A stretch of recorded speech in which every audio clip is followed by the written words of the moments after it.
Okay. So like he said, I am Michelle Onwochei. I am an intensivist at Innova Alex in Virginia, in the US. And this is my second time presenting at this series. I had the privilege of presenting last year, and I'm glad to be back here presenting. I am originally from Nigeria, so this is deeply personal for me. And I will be talking about acute liver failure today. I have no disclosures that are relevant to this talk, other than to say my sister is a transplant hepatologist in New York, and I had her thoroughly review my slides to ensure that I was actually giving up-to-date information, and she approves. We will be talking about the definition of acute liver failure, causes of acute liver failure, signs and symptoms, management, and prognosis. I'm going to start with a clinical case because I will ideally prefer for this to be as interactive as possible. I don't see an option for a poll on the Zoom. Is there an option for a poll, or can people just put answers in the chat?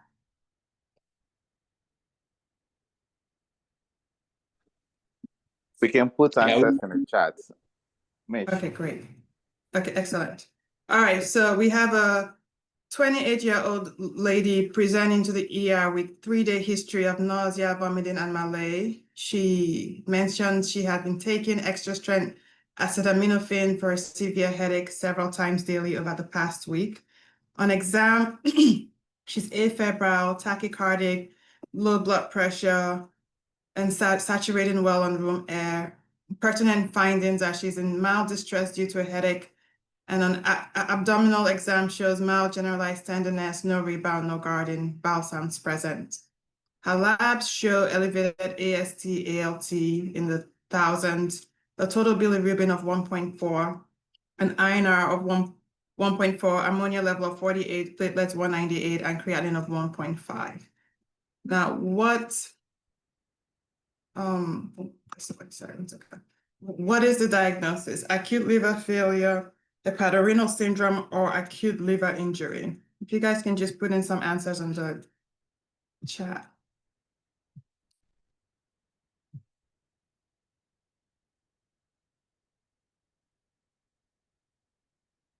Say 1, 2, 3, or 4.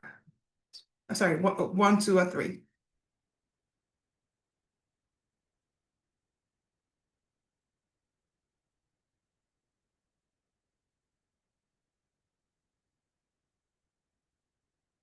If someone says acute liver injury, any other takers?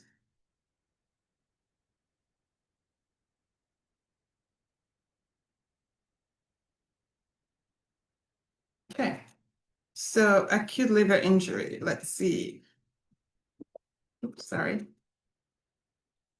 So yes, it is acute liver injury, and the reason I think it's important to highlight this is that we often confuse acute liver injury for acute liver failure. But to categorize a patient as having acute liver failure, they must meet this criteria, which is that patient should have acute liver injury lasting for less than 26 weeks with no known prior liver disease. They should have hepatic encephalopathy and have an elevated INR that's equal to or greater than 1.5. So in our case, the INR was 1.4, not up to 1.5, and also there was no evidence of hepatic encephalopathy. The patient really just had elevated liver enzymes consistent with acute liver injury. Now, despite that definition for ALF, there are special considerations that you should keep in mind. And, oops, sorry. I have to, what's this? Okay. So for patients in some patients who have Wilson's disease or medically acquired hepatitis B infection, or those who have autoimmune hepatitis, where you would think there's some chronicity of their pathology, this patient still would fall under acute liver failure, provided that the disease has been recognized for less than 26 weeks.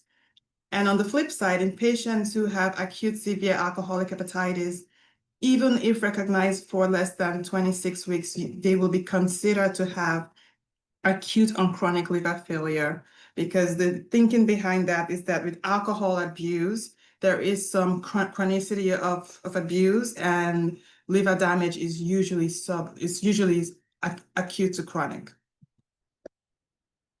Acute liver failure can be further classified as hyperacute in those who present within less than 7 days, or acute, those who present within 7 to 21 days, or subacute in those who present greater than 21 days but less than 26 weeks. In the hyperacute and acute cases, they tend to have a better prognosis, and one of the more serious clinical syndromes they have is cerebral edema, whereas in subacute liver failure, there is involvement of other organs, like they could have kidney failure, and subacute findings like portal hypertension, which portends a worse prognosis. The primary causes of acute liver failure, there's a vast number of causes. I'm only going to focus on the 3 that are highlighted, which is drug-induced liver injury, viral hepatitis, and ischemic hepatitis. But you should know that there's also autoimmune hepatitis. It could be as a result of toxins or fatty liver of pregnancy, sepsis, which I think really falls under ischemic hepatitis. And then, of course, there's your idiosyncratic causes, your unknown causes of acute liver failure. Etiology and incidence of acute liver failure varies depending on the region of the world that you're in. So in developing countries, the viruses are the more common causes of acute liver failure, typically hepatitis A, B, and E. And in developed countries, it's usually drug-induced, and that's predominantly acetaminophen. Now, speaking specifically about viral hepatitis, hepatitis A and B are in patients who have hepatitis A and B, 0.3% of them could progress to having acute liver failure. And for hepatitis C and D, in those patients who are co-infected with hepatitis B, they could also progress to having acute liver failure. And the thing to know about hepatitis E is that it's endemic in certain regions of the world, like Russia, Pakistan, Mexico, India, and mortality is high in pregnant patients. Other viruses could cause acute liver failure, so herpes virus, varicella, EBV, adenovirus, CMV, but it's typically in immunocompromised patients as opposed to immunocompetent patients. Now, drugs, as a result, drug-induced liver injury causing acute liver failure, there's a very long list of drugs which no one expects you to memorize, but I want you to know there is this resourceful website that I use. It's livertalks.nih.gov, where you could look up your drugs to see if they are likely, if it is likely to cause acute liver failure. Drug-induced liver injury, some drugs could have a dose-dependent form of injury, whereas others could be dose-independent. So particularly acetaminophen is dose-dependent. And that means that it rarely occurs at therapeutic levels. However, in patients who are concomitantly taking large amounts of alcohol or taking alcohol while taking acetaminophen, even at therapeutic levels, those patients could have acute liver failure. Or patients who already have underlying liver disease while taking while taking low doses of acetaminophen could progress to acute liver failure. Now, there's a dose-independent fashion that most other drugs cause liver injury from. It's idiosyncratic, and it's quite scary because it's unpredictable. And there's thoughts that it's been looked up, but there's thoughts that there's some component of gene polymorphism, and it's likely that in the future we may be able to test patients' genetics to see if they are predisposed to having drug-induced liver injury. It usually occurs within 6 months of drug initiation. Now, the other cause of acute liver failure that I want to talk about is hypoperfusion, which we find frequently in our ICU. We have patients who come in with shock, who then progress to ischemic hepatitis. You should know that in 1.6 to 4% of these patients, they could progress to acute liver failure. Also, syndromes like Budd-Chiari syndrome, where there's hepatic vein thrombosis, could cause hypoperfusion of the liver and result in acute liver failure. Drugs such as cocaine and methamphetamine could cause vasoconstriction of your vessels and cause hypoperfusion, which could then progress to acute liver failure.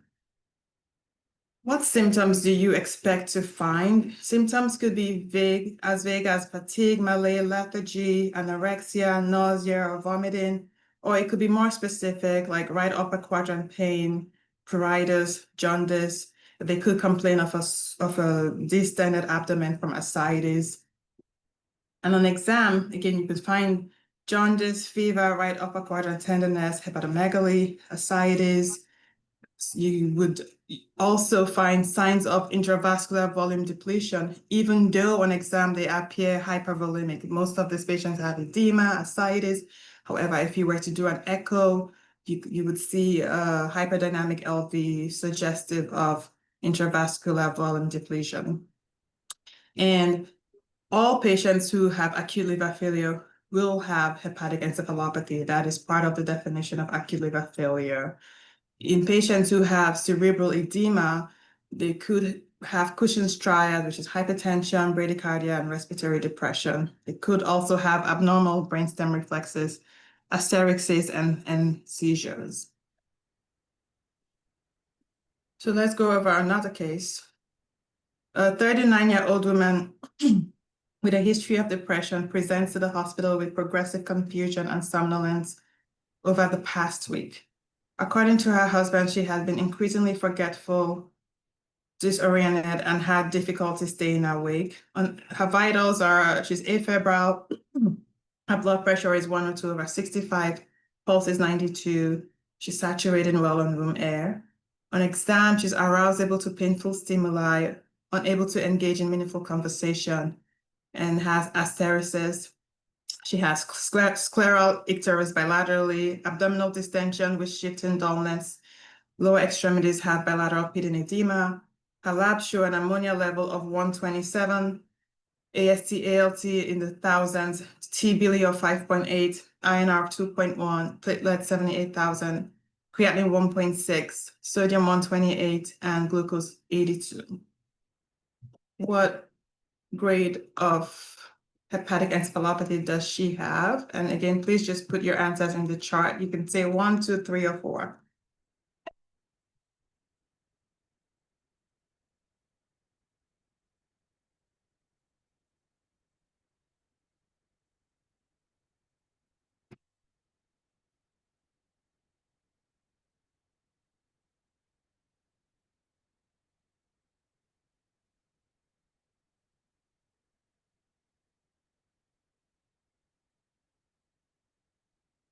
Someone says 2, 2.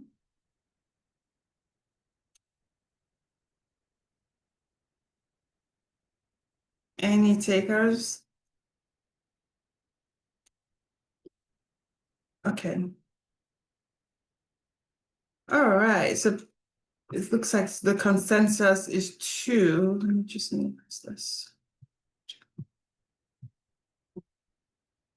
Sorry, I have to get there we go.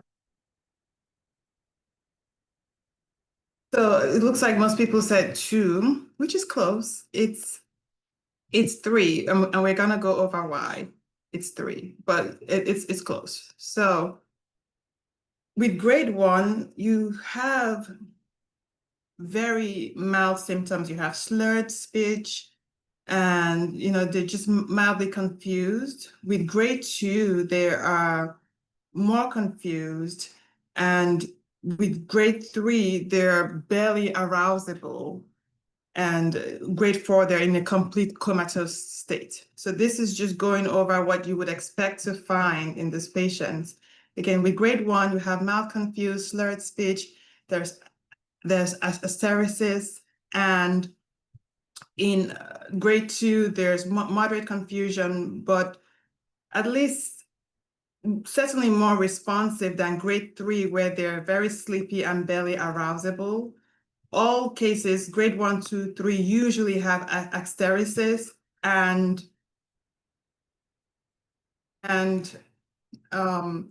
when you do your EEG, you will find the EEG will be abnormal in all of them except for grade 1. And in grade 4, they're in a complete comatose state.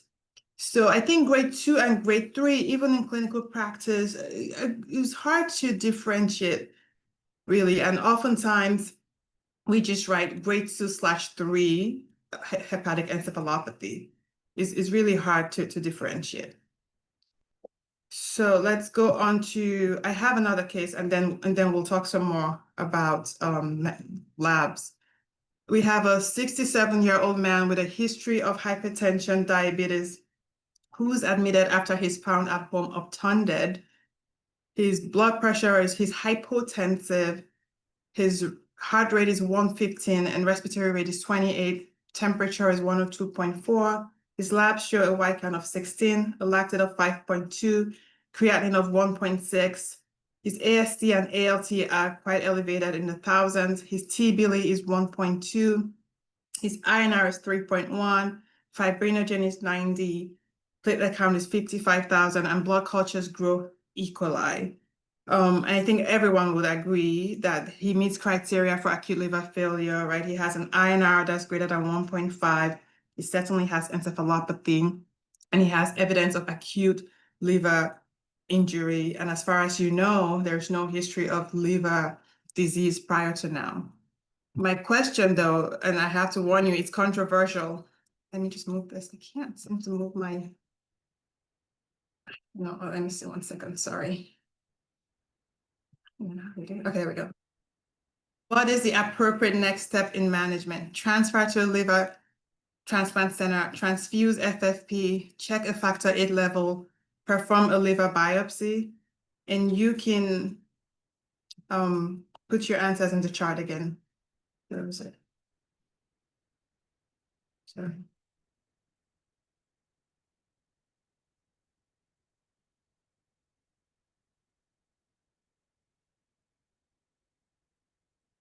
Oh, do you need to see my slide? Let me put my slide. I'm sorry, guys. I'm not sure why my...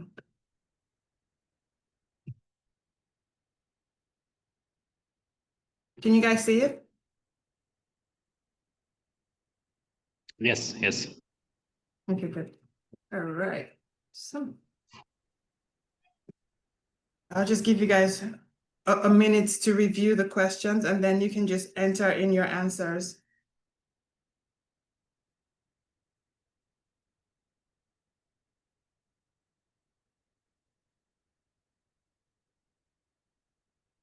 So Marcia says 1, which is transferred to a liver transplant center.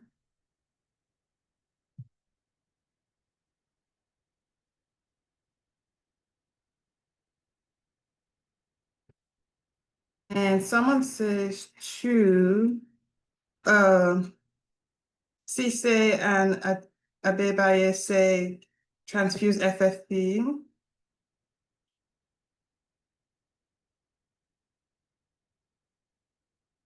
Jonathan says transfuse FFP. Okay. All right, let me go back to my slides then. Okay. So it is controversial, and so when I reviewed it with my sister, who's a transplant hepatologist, she agrees with Marcia and says she would transfer the patient to a liver transplant center. I think the right answer is 3, check a factor VIII level, and I would explain why that is. So this patient has ischemic hepatitis from septic shock, right? He's in shock, his LFTs 24 hours later rise up. It's, ischemic hepatitis until proven otherwise. His blood cultures grow E. coli. So typically, patients are not transplant candidates while they're actively infected. However, you should certainly consult a liver transplant center if you have any concerns on how to manage the patient. But I wouldn't transplant the patient or list the patient for transplant because, you know, he's infected, it's ischemic hepatitis. If you treat the infection, he may recover. And in terms of transfusion FFP, there's data that's shown that it doesn't improve mortality. So that's not recommended anymore. I would check a factor VIII level because that is the only way to differentiate liver failure from DIC. Factor VIII is produced in your liver as well as in endothelial cells elsewhere. So when you have liver failure, your factor VIII level production goes up or stays normal or high, normal to high, as a form of compensation. Whereas in DIC, all your factors are low. So factor VIII will be low in DIC, and it will be normal or high in liver failure. And the reason I would check it is if a factor VIII is low, if fibrinogen is already low, I would say this is DIC, and I would want to give cryo. So that's the reasoning behind it. And certainly I wouldn't want to do a liver biopsy. Patient's way too sick for that, and that could tip them over. So what labs should you be looking at would you expect when dealing with acute liver failure? You would expect an INR greater than or equal to 1.5.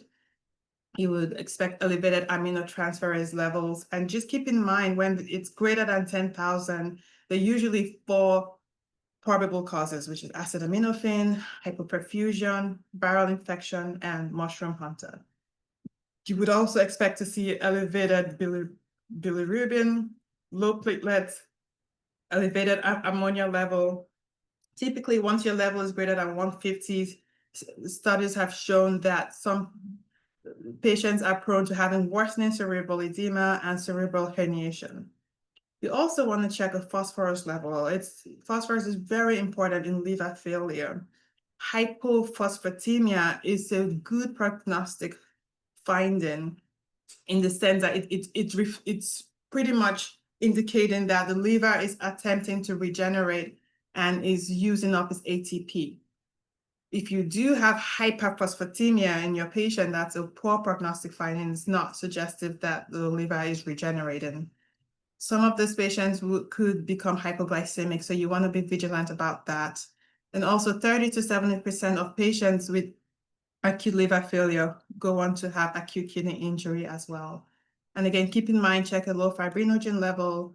And in cases where you think there could be DIC, you want to check a factor VIII to help differentiate if it's liver failure versus DIC. You also want to do imaging studies of your liver. So in addition to doing an abdominal sonogram of your liver, you want to look at the vessels. It's very important. You look at the hepatic vein, the portal vein, because as you know, hepatic vein thrombosis, that's Budd-Chiari syndrome, is likely to cause acute liver failure. Now, how do you manage these patients? You should transfer to liver transplant centers in appropriate patients. You know, if someone comes in with acetaminophen toxicity or any other cause of acute liver failure, certainly consult a liver transplant center as soon as you can. And you should know that only 50% of these patients will recover spontaneously. A lot of them end up needing liver transplantation. And we will talk about what the factors that are indicative of the likelihood of recovery. Also, I would say most of these patients should come to the ICU, should be managed in the ICU. Certainly, if they have grade 2 or greater encephalopathy, they should be managed in the ICU. The labs that you want to check very closely are your INR, I would say every 4 to 6 hours, and a decrease in INR is usually a good is a sign that the liver failure is improving. You want to check your CBC, CMP, ABG. You want to check your ammonia levels. Again, keep in mind when it's greater than 150, that should be very concerning. Some centers are even more aggressive about their ammonia levels. You should also keep in mind that when patients are started on enteral nutrition, ammonia levels could worsen, but this is more common in chronic liver failure than acute liver failure. You want to check your AST and ALT frequently. Well, a decrease may mean improvement or may mean worsening. It's not very specific, so I wouldn't, I would take that with a grain of salt. And also you want to check your total bilirubin. Just like with INR, a decrease in total bilirubin means improvement in liver function.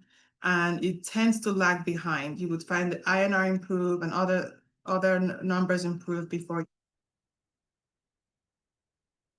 So when you have a patient in liver failure, I want you to have a system-based review of management. I want you to think per system, what should I be doing for this patient? What should I be concerned about in this system for this patient? So let's start with neuro. With neuro, all our patients with liver failure certainly will have encephalopathy. So you want to avoid sedation as best as possible. In cases where you must sedate, then it's recommended you give short-acting benzos like midazolam or propofol. They recommend avoiding opiates as they could decrease the seizure threshold. This is as per the AASLD, which is the American Association Study of Liver Disease. And then again, all patients have hepatic encephalopathy. In just as opposed to how you manage patients with chronic liver failure with lactulose, in acute liver failure, the use of lactulose is controversial. And the thinking is that hyperammonemia is not as a result of enterohepatic processing. So giving lactulose wouldn't help. It's not been shown to improve survival. And there's also increased risk of bowel distension with lactulose. So again, it's not recommended to be used in acute liver failure. Rifaximin and neomycin have also been proven to be beneficial. You want to treat significant hyperammonemia with CRT, and you want to start that as early as possible. And we'll talk more about that when we get to renal. Now, the other thing to be concerned about neuro-wise is seizures. A study found that 32% of patients with acute liver failure had subclinical seizures. So you want to be proactive about using CEG monitoring. And when it's been confirmed that they do have seizures, phenytoin is the first line of treatment of seizures in these patients. And also with acute liver failure, hepatic encephalopathy, you're worried about cerebral edema. Your goal ICP should be an ICP of 20 to 25 and a goal cerebral perfusion pressure of 50 to 60. And remember, your cerebral perfusion pressure is your MAP minus your ICP. In patients who have elevated ICP, you can treat them with hyperosmolar therapy like mannitol or hypertonic saline. You can transiently hyperventilate them. You want to keep the head above the bed greater than 30 degrees. And if absolutely indicated, you can consider barbiturates for sedation. Keep in mind that barbiturates will decrease the ICP, but may result in hypotension, which then could mitigate the effects of a decreased ICP, as when your MAP goes down, and then that affects your cerebral perfusion pressure as well. And also keep in mind that clearance is markedly reduced in acute liver failure. So most of these patients' neuro exam could be masked by sedation from barbiturates. Now, should these patients routinely have ICP monitoring? There are no studies thus far that have demonstrated improved survival with ICP monitoring. You could do it. You could do epidural ICP monitoring or parenchymal ICP monitoring, but that's invasive. And oftentimes the neurosurgeon would request you get their INR down to less than 1.5 or platelets greater than 60, which means giving them blood products, which then skews the severity of the underlying liver disease. So it's when patients are being listed for transplant, you want to have the exact figures to assess how sick the liver is. And when you give FFP, then that definitely messes that up. Also, a non-invasive form of monitoring, transcranial Doppler, for ICPs is under investigation in the patients with acute liver failure specifically. But you should strongly consider ICP monitoring in patients who have stage 3 to 4 encephalopathy if they also have a high risk for ICH, and if you're sure they're transplant candidates, you can consider it. But again, it hasn't been shown to improve survival, so you absolutely don't have to do it. Now on to the next system, cardiovascular. So with cardiovascular, you're really just thinking about hemodynamic monitoring. You want to volume resuscitate these patients while they remain fluid responsive. Keep in mind that they are prone to becoming fluid overloaded and hypervolemic. The perfusion goals are on the higher side. You want a MAP of 65 to 75, mostly because you want a cerebral perfusion pressure of 50 to 60. And when indicated, you can add on pressors. Norepinephrine is the preferred agent of choice, just like with any other vasodilatory shock. You can also add on vasopressin for potentiation. And in patients with refractory shock, you can add on hydrocortisone if there are no contraindications. And for respiratory, it's really just airway watch. Patients in grade 3 to 4 hepatic encephalopathy, 4, for grade 4, I typically just intubate my patients, but grade 3 is really the area of concern where you have to watch them vigilantly. I prefer to keep my patients off the ventilator because these patients, when they do get on the ventilator, you have to sedate, and it just really masks their neuro exam. So we say vigilant airway watch and intubate if needed. And now for GI, for patients with elevated LFTs, you could give NAC. So NAC has been proven to improve survival in acetaminophen toxicity. However, it's for acute liver failure from any other cause, you could also use NAC. There are some studies that have shown it could improve mortality. I'm going to briefly talk about them, but there are really no strong, robust studies that have validated this. So hence, it's not recommended to be used routinely, but you can consider it on a case-by-case basis. And treatment should begin as soon as possible and be discontinued after 5 days, because by 5 days, the cytokine storm is thought to be over and there will be no additional anti-inflammatory benefits of NAC. Now, this is one of the studies I was talking about that looked at NAC in acute liver failure from non-acetaminophen causes. And they found that it does improve transplant-free survival in these patients who had grade 1 to 2 hepatic encephalopathy, but there was no improvement in those who had grade 3 to 4 hepatic encephalopathy. Again, it was a small study. I would take it with a grain of salt. You should consider NAC on a case-by-case basis with your patients. This was a study which shows similar findings. It showed that NAC improved survival in patients who had acute liver failure from non-acetaminophen causes. So that's something for you to consider in your ICU.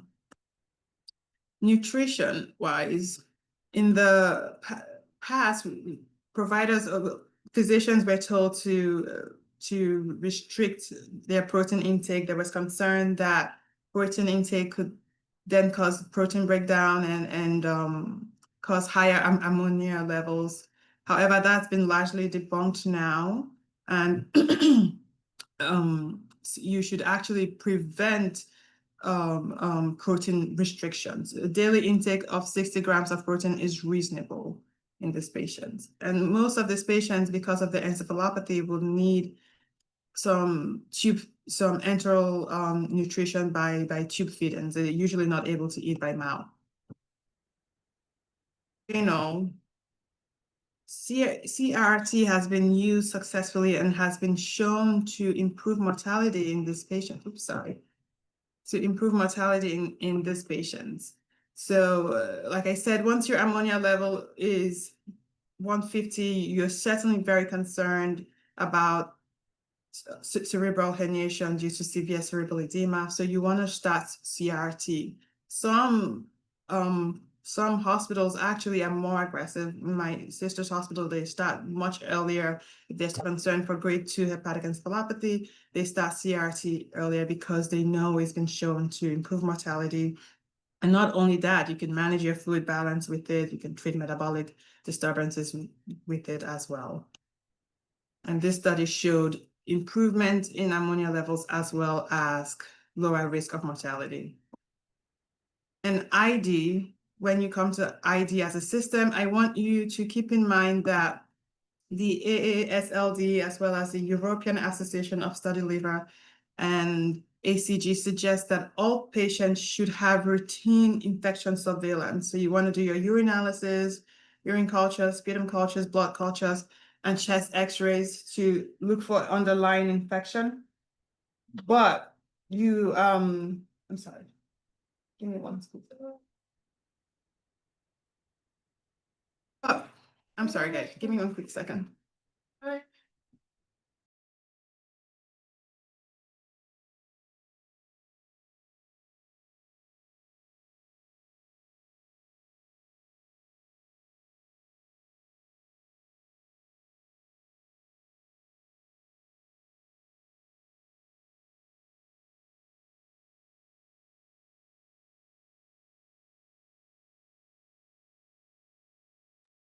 Sorry about that.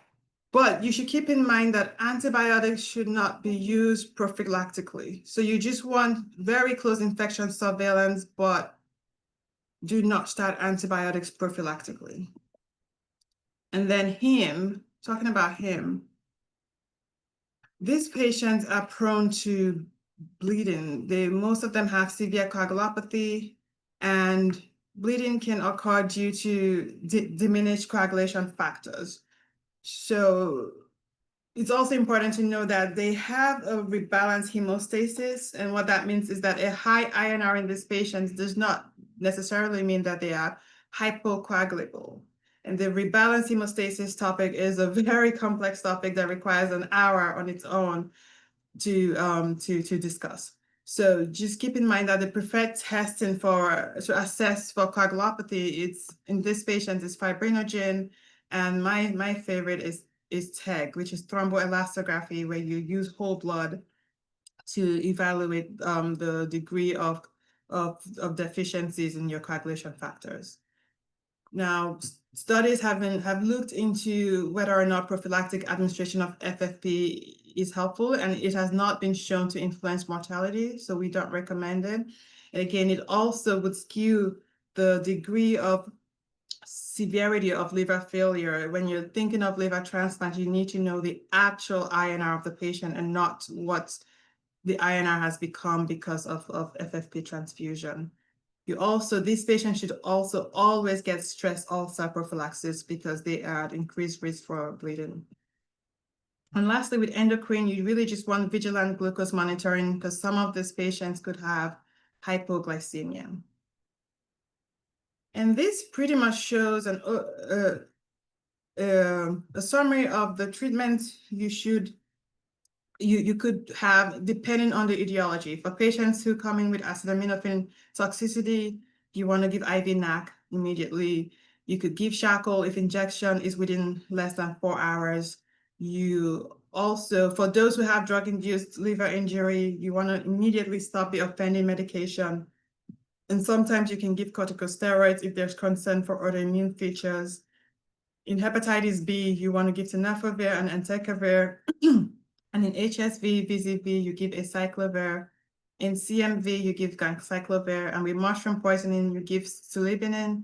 If it's not available, then you give penicillin. And for autoimmune hepatitis, on a case-by-case basis, you give corticosteroids. Sometimes when they're very sick, then it's thought that corticosteroids could cause more immunosuppression and it's less helpful. If the etiology is HELP, you want to promptly deliver the fetus. And if the etiology is Budd-Chiari syndrome, then you want to treat with anticoagulation. And when that fails, you can go on to perform a TIPS or angioplasty and stenting or shunt creation. And ultimately, the ultimate treatment really for liver failure is liver transplant. And the goal is to differentiate between patients who are likely to benefit from liver transplantation from those who are likely to recover spontaneously. The reason why that's important is you by so doing optimize organ allocation, and you then avoid lifelong immunosuppression in patients who would have recovered without transplantation. So it's very important to try really hard to differentiate who's going to improve and who isn't, and it's really hard to do so. It's really hard to do so. Most organizations have transplant team where they review these cases where they review these cases frequently. Now, here are some factors that could predict the outcome of acute liver failure. So in patients who have grade 1 to 2 hepatic encephalopathy, there's a 70% chance that they could recover on their own. When they have grade 3 hepatic encephalopathy, that's 45% chance. And when they have grade 4 hepatic encephalopathy, it's less than 20% chance. Also, patients with within the ages of 10 to 40 years are likely to recover from acute liver failure. And also the etiology of the acute liver failure plays a role. For those who have acetaminophen in toxicity or those from ischemic hepatitis, they're likely to recover on their own. And pregnant patients who have acute fatty liver disease are also likely to recover, whereas etiologies like Wilson's are less likely to recover. So you wouldn't want to be sitting, if you have a patient with Wilson's, or that's a case where you should strongly consider transplanting. Now, you could also use your prognostic models to see their degree of liver damage. So the MELD 3.0 score is what's used now, and it's typically used for prognostication. There was a study done in 2012 that showed if you have a MELD score greater than 32, there's a 79% it has a sensitivity of 79% and a specificity of 72%. And the King's College criteria is what is used for selecting patients for transplant. There's a version for those who have liver failure from acetaminophen versus those who have it from non-acetaminophen. And it's been shown to have a sensitivity of about 69% and a higher specificity up to 92%. And for patients who meet criteria, they're placed under status 1A, which is the highest category, and they're listed for transplant once an organ is available. There are other things that are in the works. Well, there's artificial hepatic assist device, which is like liver dialysis. It's been studied extensively, but unfortunately, results have been largely disappointing. And there's hepatocyte transplantation, where they just literally transplant the hepatocytes, the cells, and not the whole organ. Is under investigation. And xenotransplantation is under investigation as well. And you should know that, like I said earlier, a lot of these patients will eventually end up needing a liver transplant. Recovery depends really on the etiology and the other factors that we discussed. So you should certainly consult a liver transplantation center as early as possible. And sometimes, these patients don't require transfer. However, they could guide you while managing the patients. And keep in mind that the prognosis after liver transplantation is good. Approximately 80% of these patients have a good 1-year survival rate, and it even it stays high even a few years later. The majority of deaths are due to neurologic complications or sepsis, and usually occur within 3 months of the transplantation. And I want to end with a case. You have a 20-year-old lady who presents to the ED approximately 10 hours after ingesting an unknown quantity of acetaminophen in a suicide attempt after breaking up with her boyfriend. On arrival, she's alert but appears fatigued and mildly diaphoretic. She reports nausea, abdominal discomfort. Her exam shows she's tachycardic, blood pressure is 100/65, she's saturating well on room air. And pertinent exam findings are mild right upper quadrant tenderness without guarding or rebound. There is no sclera icterus or axaresis. Her labs show that her AST, ALT are on the high side in the thousands. INR is 2.3. T-Billy is 1.2. And creatinine is 1.4. pH is 7.36. Lactate 3.2. And phosphate is 3. What is the next best step in management? Start activated charcoal, administer NAC, list patient for transplant, infection surveillance, and start empiric antibiotics. And again, you can just put your answers on the chart. You can put in 1, 2, 3, or 4.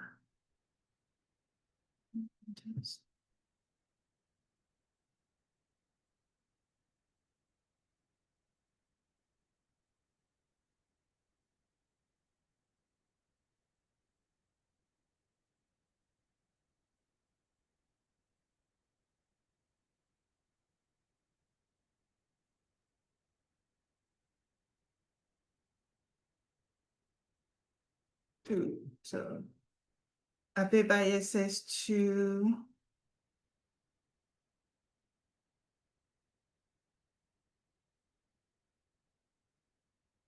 And not Gashaw says 2.